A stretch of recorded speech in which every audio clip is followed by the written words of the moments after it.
Hello YouTube, Infinite Magicraid community, Gandalf here. This is quite the surprise video that I did not plan to make, but when I woke up to the flurry of messages I got on Discord and the screenshot, I couldn't believe what happened. I completely betted against myself. No way on earth was I going to beat weak beginnings. You saw in the recent video where I tried so hard to even just take down his advanced arena team. I couldn't even take out two of his teams. But this happened. 12-13. And, looking at the first three teams, yeah, this is kind of a reminder of, why I can't beat the guy in advance, because my best three teams, if we just look at, normally what my best three teams are, you see how poorly they did against him, right? Like, it was a 5-4. It was a 5-4. He beat me 2 here. He beat me 1 here, and it was, not doable. Of course, his first 3 teams I can't get through with a subpar team on the last 2 teams, and that's what people usually end up happening when it comes to beating, to seeing their teams. Now with enough heroes in the game, most people are able to optimize for 4 very solid teams, and you can see here, he would have a cleave team on the last one. Now he's already ahead this point. If we just purely look at the score of the first 3, he's already at 11-4. I did not believe the last 2 screen where I checked that I managed to squeeze 9 points. I was able to fend off his 2 remaining teams in the same way on all my first 3 teams. Basically completely wiping them out. But also very surprised at how his cleave team could not get through both of these. Yes, I understand he might not have gotten through the perma CC, but that very last team here, this was a complete surprise in terms of, how, that didn't happen there. There's quite a few surprises in this video. I'll go through them and I'll explain some of the nuances where I think, that helped me secure these victories. And maybe you as a underdog, you might be able to fight, people who are in an upper bracket compared to you and take advantage of some of these teams. Especially this 4th team here. This team here, I would say, is very free-to-play friendly. Many of you probably have gotten your penny, right? Xiaoring was given for free. Nazil and Ronai, okay, maybe not free-to-play. They're low spender, right? Like we see Nazil and Ronai in packs or boxes all the time on events. Santa you can easily get for free. And this team absolutely stops anything that doesn't have some sort of anti-CC measure or have a hero that just is immune to CC. Here you can see is Big Jack and Lance. I talked about it in my last video, right? Like there's a few combos like Big Jack and Lance is a great way of stopping it. Murong and Airto together, or Murong with Panda, right? Or Panda just in general. Actually, Panda on its own isn't very helpful. Panda on its own can't stop these type of teams anymore. Just because the cleanse is not going to save you, it's not going to cleanse it off the rest of your team there. Yes, you'll get some effective res boost, but most of these teams are very high effective hit as well. This next one, right, his own penny team, again, clobbered all of mine. All right, let's go into some of the specific details about, why these teams won. I'll start with maybe in group stage 7, where against my match against Dutch Wolf, which was very similar, right? Dutch Wolf, much stronger player, much higher in power and gear, stats, everything. You saw the repeat, and it's very similar. I talked about how good my first team is, and you can see consistently my first team actually was able to beat out everybody else's, just simply because, if you want your like this very first team, if you like this is really surprising, right? Because a lot of people believe this team here is almost unbeatable, right? But actually taking Airto out and using Lance in this team over and over time again, it ends up beating the other people. And I think this probably might be the first showcase I'll show, because what's really important to note is in this team, the lance allow you to push back the enemy turn meter far more effectively than the slowdown you get, which will be cleansed off right away. So on same par speed, I'm getting way more turn on him because of lance turn meter pushback.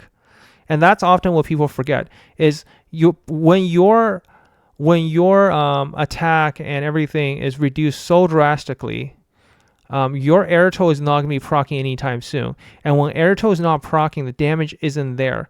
What's really going to be helping you win is actually just simply lance and Giselle getting multiple hits off, right? And when you're not able to get any turns, you're just like, a punching bag.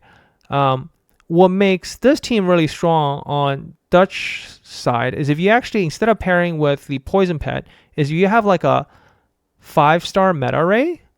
That is what makes this team really dangerous and killable. But often people like to put their meta array now with their perma CC team, right? So here Lance essentially is working like that meta array here, and even though I don't have the airtoe for finisher, I didn't need it. I just straight out was able to get way more hits on him than he was able to hit me. So, Giselle just went right through. So you can see on the first team, my Giselle did most of the heavy work, actually, just because Giselle got so many turns off onto the enemy.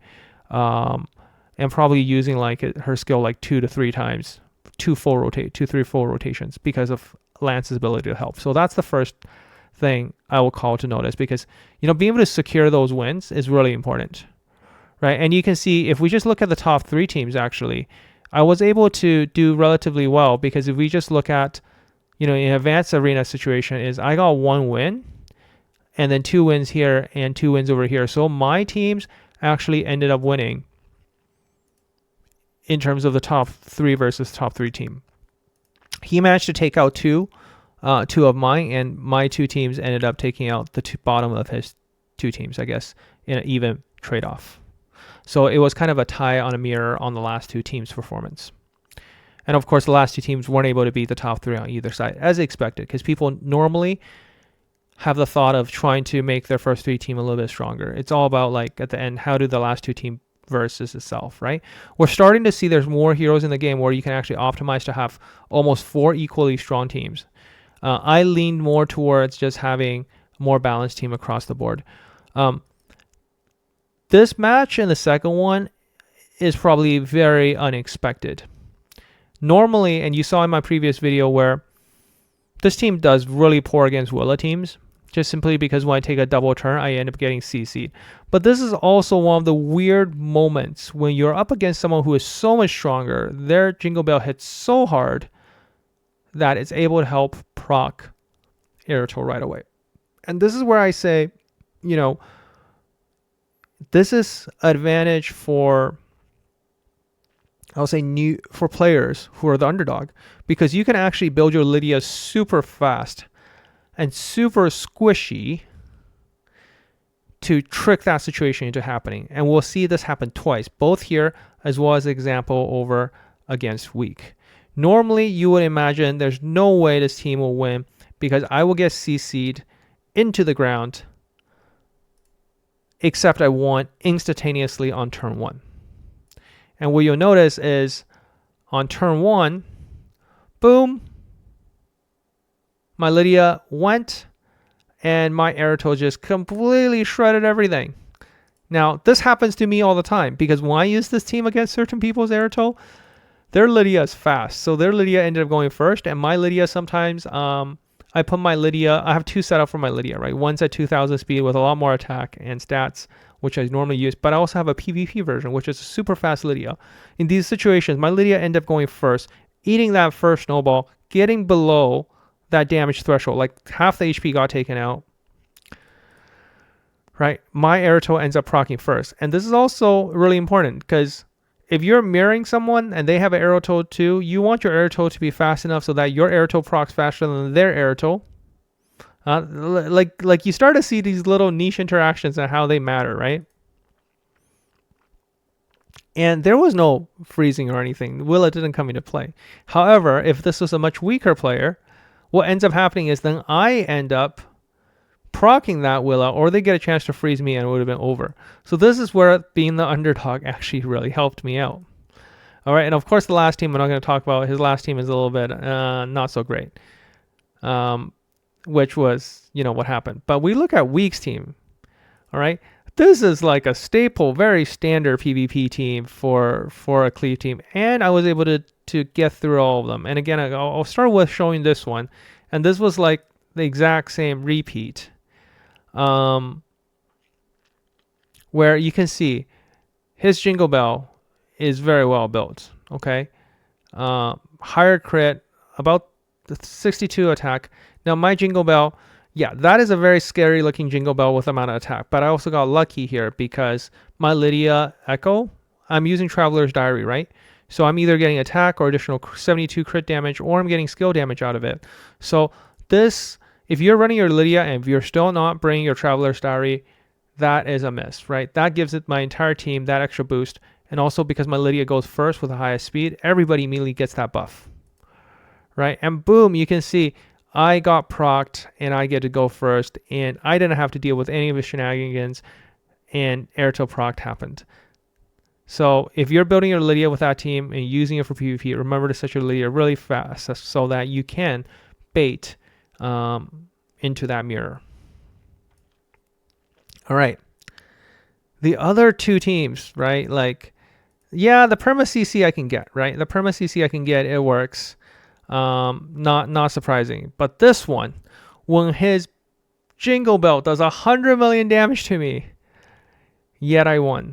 This is the power of a double revive and having immortality and Henge to charge up. And this was just miraculously how well it worked in this very niche interaction. So we'll watch the clip and explain a little bit what happened here. So first of all, my Donald is set to be really fast, right? 2600. It's meant to usually stop these teams, but his Willa, as I showed in the last video, has 100k attack, and I have no idea how that happened. I have no idea how he built it, but it baits it, and I don't know how the auto happens, because normally when you have the highest attacking hero, like Blaze would be following your Willa, and your Blaze will be following your Bunny will be following your Willa. But for whatever reason, they're going after his Jingle Bell in this video. It's incredible, right? It's just incredible. And you can see the attack here. Clearly, the attack is getting transferred over. I think from Blaze or something. Like something's happening here. Like we saw in the last video, his Jingle Bell was only. Oh, sorry, that wasn't. Oh my God, this is Week's Jingle Bell. The other one was Dutch Wolf's Jingle Bell. Oh my God, look at his attack. Oh my God, this is not even without attack up. I thought my Jingle Bell was okay. Like he literally got 86k. Oh my God. What am I looking at? All right. So you can see I get absolutely clobbered, but everybody's still alive. Okay. And then, but Atkins normally will go through some of these stuff, right? Everyone has immortality up. That's okay. I'm going to take the poison hit. I'm going to be taking another poison hit here. It's a removed, right? Immediately revived, right? Immediately. That's the first revive. And the second jump. And the first revive was, I think, like they just keep coming back to life. And then everybody, okay, Jingle Bell is gonna hit one more time. That's the death. That's the second life on Donald. See, you see how many extra lives these guys got. And this is the moment. That was the moment. Okay, up until that moment, Sutter. Okay, this is also important. Sutter being on the first spot. If all of your teams are getting hit all at the same time, the proccing order for somebody's passive goes to the first hero in your formation. So Henge actually automatically protected Sutter. And this was the moment that last hit allowed Henge to be fully charged up. I finally take a turn, and boom. Okay, that was the moment where Heng MVP that last match. So if you're running a full revive team and finding a way to charge up Heng, this could be a really good fun option of giving that a try. It worked surprisingly well to be able to tank through some of that. This interaction was kind of expected. I think, again, here's again another first example, right? Like you can see, nobody, like throughout the entire championship, my first team remained undefeated. And I kind of already explained the power of lands, and hope that gives some people idea around, you don't actually have to put arrow towing here. It actually frees it up. That gives you a very good interaction. I do recognize that when you run this, you do lose the opportunity of running lands with Big Jack, which caused me a problem, right? You can see it made this team really weak, right? So, which means though, but in all fairness, right? This allows you to bring in the penny variation, and this really could be the fourth strongest team that you have. So I'm like, my fourth and fifth team are kind of equal strength in the grand scheme of things. You see, in both situations, I think my third team lost to all three of their best teams. All right. Maybe we'll take a look at the last one over here. This was a little bit surprising, okay? This was, I would say, if there was a fluke, this one was quite something. I didn't expect this to happen. This is also the other benefit of running the Lance team with Beatrix, because this team actually, you see, I run this team. Maybe not with Beatrix in here, with Murong is one of the teams I showcased before. Yes, Wukong definitely helps with the survivability there. Now, even with Morcus, my speed is still very high, right? I have 3,500 speed popper. It got reduced to 3,340. His Beatrix, right? Very fast. Mine's only 3099. And I thought I was in the safe zone, but nope, because my speed on Jingle Bell also got reduced. He was able to cut right between, like just a little bit. Just that little bit was enough. And I thought it was over. However, after turns over, the Jingle Bell snowball started falling down, and this gave me the opportunity of that second round of proc. And that second round of proc happened because of it allowed the second, because another hero got knocked below 25%. So hopefully, this kind of explains some of the unexplainable. I was really shocked, and I go through the results and some of the details, and I can see those surprising victories here to see how that all pulled through. This was a very surprising one. I would say the second team also is a surprising one, because we got a Atkins Rona interaction here, right? And normally, and I think when we played against Dutchman, we didn't freeze it. I have a feeling in this one we froze it at his Atkins, and the odds of that is really low, but it happened. And if I didn't freeze his Atkins, it would have been over. And you can see his Atkins got frozen there. What's the probability? His Atkins has 244 effective res. My Nazil has 263 effective hit. I also have another 2 freeze blessings. That gives me another, I think, 60 effective hit. So yeah, it's a 50-50. It's like a flip of a coin here. And I was lucky enough to freeze his Atkins. If I did not freeze his Atkins, I fear a similar situation would have happened